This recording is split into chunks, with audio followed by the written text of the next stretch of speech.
The pattern is nothing new. It's part of something that has gone on in this administration during the budget particularly. I was sort of amazed as we listened to the governor indicate that he was opposed to fees because they were the same as taxes and they would hurt the economy. And we really ought not to get into this, even a discussion of fees. It was going to hurt. Or he was in favor of the fees, including fees on hospitals and nursing homes, which probably came at a very poor time from the standpoint of both of those public service entities. We really also ran into it again in the area of gambling, where we were told, of course, that gambling was bad for the public. It was something we shouldn't have, and that he was willing to stand up and be counted on it until he was in favor of gambling, which occurred later in the year, obviously. And there was an effort then to pass gambling legislation having to do in some complex way with horse racing, and I wasn't ever quite sure what the relationship there was, but we were in favor of gambling before we were against it. And then obviously with the income tax. He was absolutely right when he said we can't afford an income tax increase in this state because, after all, we're in a recession. And Ohio's in worse shape in this recession than most other states. And therefore we certainly don't want to make ourselves at a competitive disadvantage, and that was before he was in favor of an income tax increase in House Bill 318. This kind of erratic management is very difficult for us to rise above as an economic entity. Ohio is not doing well compared to other states in the Middle West, with the exception of Michigan, which is hardly a bellwether one would want to emulate. The bottom line is that this is one erratic group of folks, and for them then to take up their own erratic behavior and attack their opponent on the grounds that somehow or another he's doing something which they've already done and are in trouble over, and then come back in that manner is pretty ridiculous. Ohio can't stand it, and we're seeing that impact in terms of businesses departing. Of course, the unemployment was up again this morning, and that is got to be the worst thing that's happening in this country. And what we have to do, instead of trying to play dodgems with public issues, is to work on bringing businesses to this state, and more importantly, perhaps even expand the businesses that are here. It's a very, very difficult time in Ohio's history. And for this kind of zipping around to be going on as a matter of obvious campaign rhetoric is very disturbing and distressing. And unfortunately for the governor, there's another governor over in Indiana who is eating our lunch. I'd be happy to respond to any questions you have. Leader, have you heard Governor Strickland try to explain, and I haven't, so I don't know, but these two votes that you have listed here on the most favored nation trade status, I mean, no, like you said, it's complicated. I know sometimes votes in Congress can be very odd, and resolutions can come up for different reasons. Have you heard him explain why these? No, he's just attacked Kasich again on that subject, and you know that's what we're, I guess, saying here. No, he's not explained why he voted in different ways at different times on that subject. And Jim, I might add, it is a complex issue, and if you don't have fair rules for both sides, you could vote for or against most favored status, you could vote for or against NAFTA. That's not the issue here. The issue here is, you know, at least be honest about what your position was, and don't attack your opponent for doing something you did. I mean, the theme of this press conference really is about two faces. You know, just be honest, defend your position.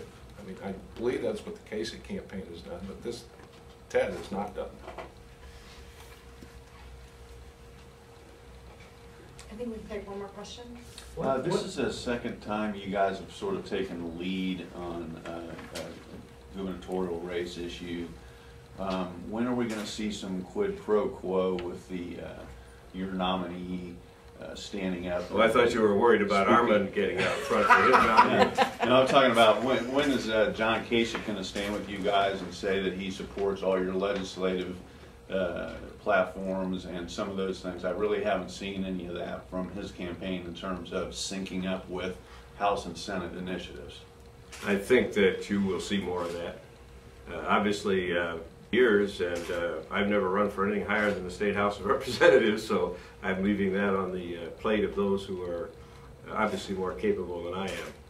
But I think that it's very clear. We brought out the Department of Development issue. That's something that we've been banging away at in various guises. I think John has an excellent plan. I want to hear what kind of testimony we get on it. That's how legislators are. But I think it's also very important that we permit our candidate to run as what he wants to do. And obviously in those areas where we are strongly supportive in, which is most of what we talked about, he's been very open and working with us so that we have a pretty good sense of where he's headed. How do you assess the efficiency or effectiveness of the Kasich campaign right now? And there have been times he's been thrown onto the defensive with this thing about him taking money from Ohio State or teaching these classes and getting paid a lot of money and so forth. Is he on the offensive, or is he really as much on the defensive these days? How would you assess their campaign? Well, I'd assess it the way the pollsters do. If he's not on the offensive, it isn't going well. His poll results obviously indicate that he's doing very well, and the governors indicate the opposite. So I would have to, based on that objective test, say that. I think also his appearances around the state have had a really remarkable impact in terms of energizing people. Some of you, well, maybe nobody here, but when I was Reagan's steering committee chairman in 1976 and 80, I watched a situation in which the governor of California was reaching over the media and a lot of others in order to get his message across.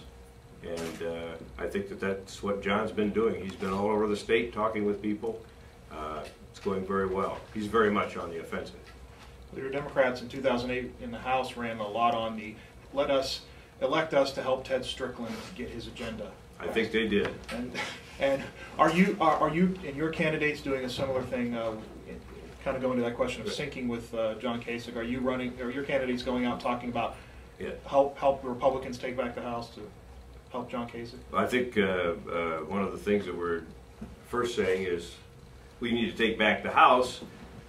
We need to take back the House in order to fix what's broken, and then also indicate that we need to have a governor who knows how to attract jobs, create opportunities for young people, and have a dynamic economy.